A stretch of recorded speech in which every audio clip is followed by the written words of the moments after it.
हजरत मालिक बिन दिनार फरमाते मैंने 60 हज किए। एक हज के मौके पर मैंने बड़ा रश देखा, लाखों का इज्तिमा हुआ। मेरी बातों की समझ तो आ रही है ना आप दोस्तों? जो नहीं बोल रहे उन्हें भी आ रही है ना? अल्लाह जज़ा दे। कहते लाखों का मजमा था तो मेरे दिल में ख्याल आया, मैंने कहा अल्लाह इतने लोग आए हैं, इनका हज कबूल भी हुआ कि नहीं? फरमाते मैं सोच रहा था तो रात को ना ख्वाब में मैंने किसी कहने वाले को कहते हुए सुना कि सबका कबूल हो गया। बल्ख का रहने वाला मोहम्मद बिन हारून बल्खी है, उसका हज कबूल नहीं।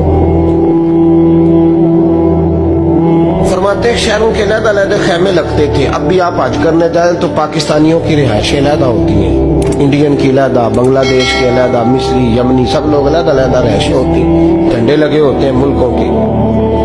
कहते मैंने सवेरे उठ के ढूंढना शुरू कर दिया, ढूंढता हूँ वो बंदा मिले। कहते जहाँ बल्ख शहर के लोग रहते थे वहां चला गया। तो मैंने लोगों से पूछा तुम में मोहम्मद बिन हारून बल्खी कौन है? लोग कहने लगे वो तो बड़ा नेक आदमी है, परहेजगार है, बड़े भोले भाले, बड़े अल्लाह वाले, रियाज आपको बस हम ही जानते हैं, वो तो बड़ा नेक है, परहेजगार आदमी। मैंने कहा अच्छा कहाँ है? उन्होंने कहा पहाड़ के पीछे उसने खैमा लगाया हुआ है, सारी रात इबादत करता है, सारा दिन रोजा रखता है, कायमुल लैल है, साइमुद दहर है। क्या बात? फरमाते मैं उन लोगों की बात सुन के हैरान हो गया कि मुझे क्या बताया गया, ये क्या कह रहे हैं? फरमाते मैं पहाड़ के पीछे गया। हज़रत मालिक बिन दिनार अलैहि रहमा फरमाते हैं जब मैं वहां पहुंचा तो मैंने उस शख्स को मुसल्ले पे बैठे देखा। कसरत इबादत के आसार उसके वजूद पर नजर आ रहे, सीधा बाजू उसका कटा हुआ था।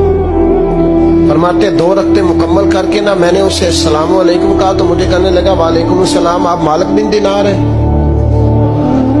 मैंने कहा बड़ी इसकी फिरासत है। फरमाते फिर उसने ठंडी सांस ली, कहने लगा आपको ख्वाब आई होगी कि मेरा हज कबूल नहीं हुआ। फरमाते मुझ पर और बिजली गिरी कि क्या कह रहा? मैंने कहा यार लोग भी तेरी तारीफ कर रहे हैं और तेरी बसीरत भी बड़ी है, तो ये माजरा क्या है? कहने लगा आप ना पूछें। ये कह के उसने रोना शुरू किया, देर तक रोता रहा। मैंने कहा नहीं यार तू बता। कहने लगा नहीं आप ना पूछें, आप नाराज हो गए। मैंने कहा मैं नहीं होता, तू बोलना।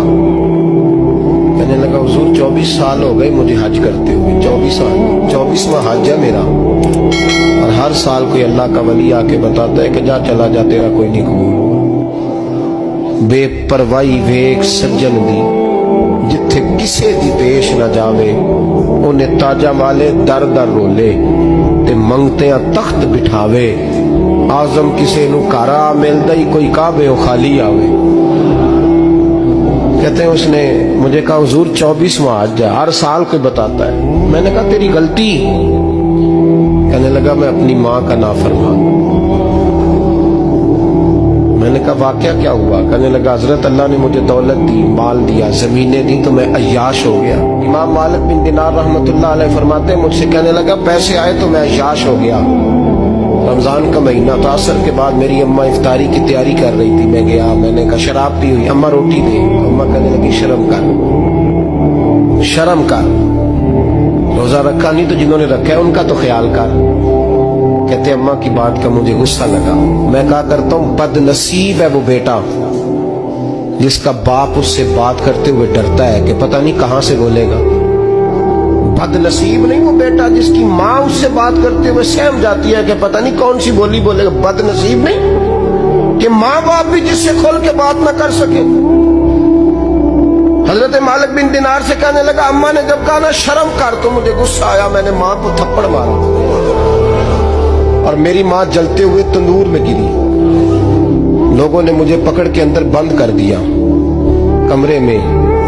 सारी रात में शोर सुनता रहा पर नशे में धोत रहा। सवेरे आंख खुली तो मेरी बीवी बैग बांध रही थी। मैंने कहा कहाँ जा रही हो? कहने लगी जो माँ का नहीं बना मेरा कैसे बनेगा? तो मैंने कहा मेरी अम्मा का वो तो लोगों ने रात को ही दफन कर दी जनाजा पढ़ के। तड़प के कहने लगा मुझे क्यों नहीं बताया? तो कहते हैं लोग कहने लगे तेरी मरती हुई माँ कह गई थी इसे मेरा मुंह ना देखने देना। जनाजे के करीब ना आए। हजरत मालिक बिन दिनार फरमाते हैं जब उसने ये बात सुनाई तो मैंने भी उसके मुंह पे थप्पड़ मारा। मैंने कहा तो इसी काबिल है।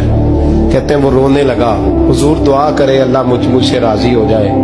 कहने लगा जब माँ की इंतकाल की खबर मिली तो मैंने कुल्हाड़ी लेके वो हाथ काट दिया जिससे माँ को मारा था। मैंने सारी जायदादें खिरात कर दी। 24 साल हो गए, 24 साल सारी रात नमाज पढ़ता हूँ, रोजा रखता हूँ, हज करता हूँ, पर हर साल कोई आके कहता है जा दौड़ जा, तेरा कोई नहीं कबूल हुआ। हुजूर दुआ करे मालिक राजी हो जाए। फरमाते मैं थप्पड़ मार के आ गया। मैंने कहा तुझसे राजी हो जाए इतने जालिम से? इमाम मालिक फरमाते रात को आके सोया तो मुझे ख्वाब में रसूल पाक का दीदार हुआ। तो नबी पाक अलैहिस्सलाम ने फरमाया मालिक तू उसे मायूस क्यों कर रहा है, अल्लाह तो बड़ा मेहरबान है। कहा हुजूर माँ के नाफरमान को माफी कैसे मिलेगी? तो इमाम मालिक फरमाने लगे नबी करीम ने फरमाया जा उसे जाके बता दे तुझे कयामत में तेरी माँ की वजह से बख्श दिया जाएगा। कहा हुजूर अम्मा की वजह से किस तरह?